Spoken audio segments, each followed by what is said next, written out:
Hi, welcome back on Do It Yourself channel. They're gonna show you how to delete pictures from your Galaxy M15. To this operation, slide up, go to the gallery here, click on the pictures, and three dots here, click on the edit.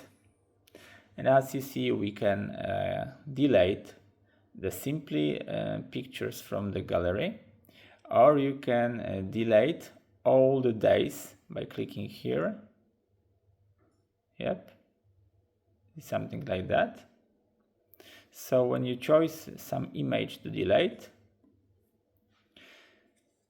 click here, delete.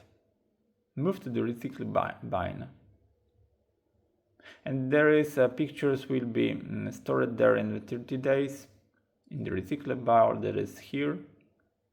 There is recycle bin. So if you miss some pictures, you can from here restore the image which you deleted.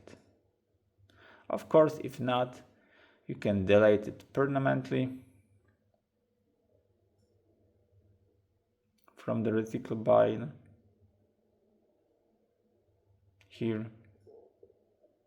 So you can empty your recycle bin, delete it, and the file was been gone for lifetime. So that's it for now. I hope the video is helpful for you. If yes, you can leave like, leave comment, and leave subscribe, and see you by next video. Hey!